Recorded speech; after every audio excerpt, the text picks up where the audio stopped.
Welcome back, everyone, as we continue with the MSG 150 at Home presented by Chase. Bill Pito and Monica McNutt and Alan Hahn now joined with Jets analyst Anthony Becht, who also covers college football for ESPN. Anthony, we really appreciate your time. It's great to see you.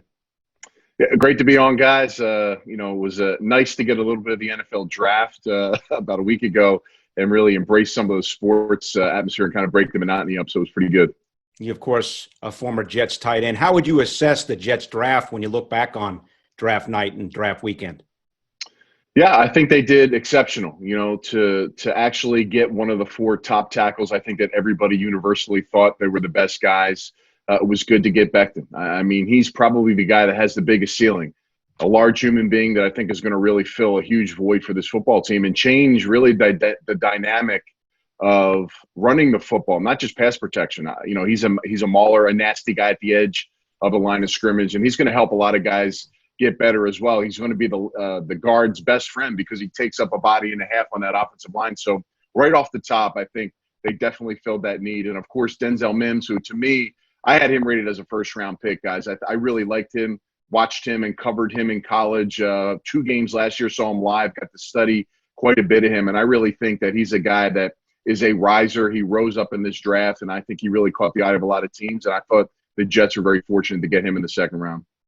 All right, so on the other side of the city, the Giants, they grab Andrew Thomas. You're familiar with what he brings to the table. Yeah, well, the one thing I think that's, eye-opening to me about the draft for the Giants is that the offensive linemen in Lemieux, Parrott, and also Thomas, they're all 4-year starters, a ton of experience.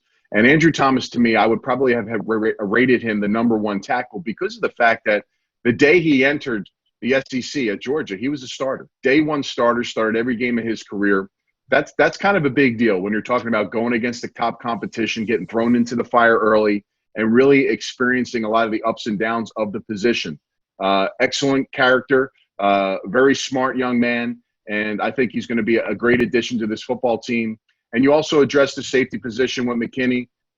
He's not the great athlete. Maybe we've seen the Alabama safeties over the past couple of years, like Minkah Fitzpatrick, but he's all around very good talent, can sideline to sideline, very instinctive. I think a guy that, day one's going to immediately help this team and be an impact for them on defense. Anthony, we're all at a time now where we have to adjust our lives and what we do on a daily basis, what we're doing right here with our show. It's all an adjustment for everyone. But for these rookies, again, it's a special day. You get drafted. It's everything you've been dreaming about as an athlete. But now you're a pro. Now it's a business. It becomes real. What's the challenges these guys face compared to what, again, 20 years ago, you're drafted. You go right into your OTAs. You go right into your offseason workouts. You're there with the team. You're learning the playbook. These guys, you don't know when they're going to get into the facilities. How tough is it for these rookies coming in this year compared to anybody in the past? It's a great point, Alan, because honestly, the previous CBA didn't allow a lot of really work with the rookies as it was when they came in the normal time in late April. This is a challenge. I think, number one, from a playbook standpoint, you'll be able to go over things from a technical standpoint, from a verbal standpoint. These guys got to really raise their football IQ and learn when they're not really on the field. And I think that could be a challenge for some guys, depending on what kind of systems they came from and the responsibilities that were given at their colleges and universities. So the tough part is the transition on the field, to practice with your teammates, to practice the scheme, to see it when 10 other guys around you are actually running it and doing it at a tempo that's, NFL quality. So these guys have to control what they can control, training, getting their bodies prepared, getting into the playbook. They may not be ready to go as far as, stepping on the field and say, okay, where are we kind of situated, where are we going to line up? But understanding the schemes, understanding what the coaches want, the verbiage, that can be key, and it can give them an advantage on that side. So the catch-up stuff on the field obviously is going to be across the board for a lot of rookies, but I think in general they can really get a positive out of this from the schematic side of it, learning the playbook a lot faster and better. Anthony, you live in Florida. The big news yesterday in the NFL, the passing of the legendary Don Shula at the age of 90. What would you say about his legacy? I mean, the winningest coach in NFL history. He's a guy that obviously set the standard of a dynasty dominating a guy that understood how to, affect players and get the most out of them. I was very fortunate to cross his path during my playing career when he was still, he was away from the game a little bit.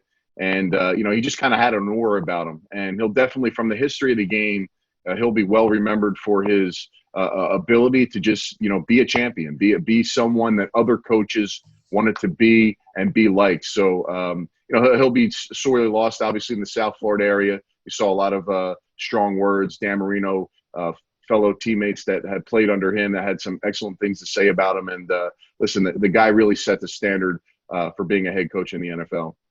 Do you think we'll ever get an undefeated team that also wins a Super Bowl again?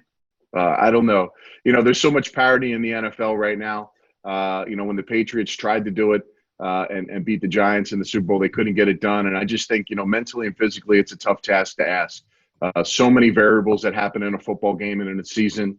It's just, you'd have to be dominant at every moment of the actual season, practice, injuries. And I just think those factors are too hard. I don't think we'll ever see an undefeated football team again, moving forward. You're in Tampa. How's Gronk going to do after taking some time off? He's now back with Tom Brady. It's going to be a different offense, a little more, no risk it, no biscuit, which I'm sure he'd love. But at that tight end position, the way it's played these days, can you see him coming back and stepping back into that player he was?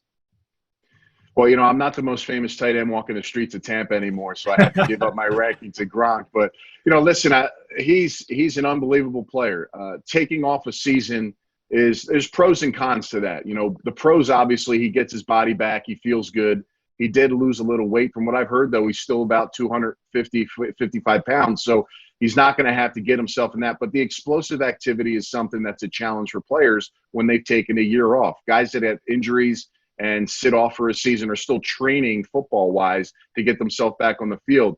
The explosive activity, plyometrics, explosion off your legs, those are things that will have to stay on top of that. Now, Gronk obviously is a savant in the weight room. The guy understands his body. And, when he comes back in shape and ready to put his mind to it, we all know he's a business guy on the football field.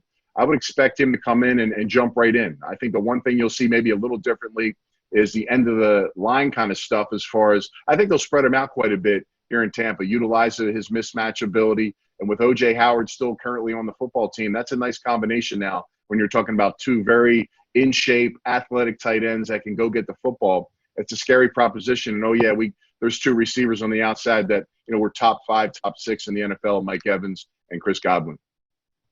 Anthony, you work, as I mentioned, on the radio end of things for the Jets, also on their preseason TV coverage. If you're a Jets fan, what are you looking forward to in terms of development and improvement? What should the Jet fan be satisfied with at the end of next season? Well, number one, I'd love to see everybody healthy throughout the season. I know that's a tough task to ask things happen, but, you want to have your general on defense be healthy.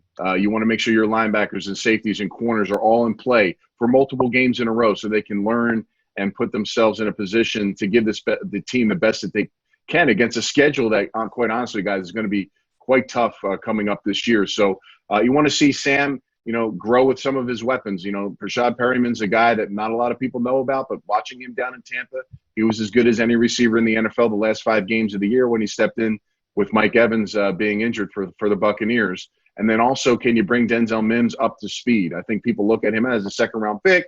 He's going to have to come in, learn this thing, get eased into this. But I think he's a guy that, initially day one, you put him out there and you just get him going, rock and rolling now and let him help build that continuity. And then when you plug in the new pieces on the offensive line, I'm excited to see how this running game changes, right? Especially on the edge. We talked about it with the draft of Becton, and then also the passing game, the protection, the time. I think a lot of those things are going to be important. Joe Douglas obviously was very adamant about building it from the inside out. So they got plenty of depth, plenty of competition at the offensive line. And that's truly going to be key getting forward and really helping this team propel and get more wins than they did last year. So what the expectation level is, it'll be tough to say. I expect a better product. That first game of the year, guys, last year against Buffalo, was a very competitive, tough-minded team. And then after that, things changed. Quarterback went down, your middle linebacker goes down, cornerbacks got hurt, did get some play from some guys. So this should be a different team in a different season. And even though the teams that they're playing, obviously last year's strength of schedule is going to be tougher, things change for every team. Not everybody's practicing now. Things will change. Teams won't be as good as they were last season, and teams will be better than that weren't as good last season. So hopefully the Jets are one of those teams heading into the season.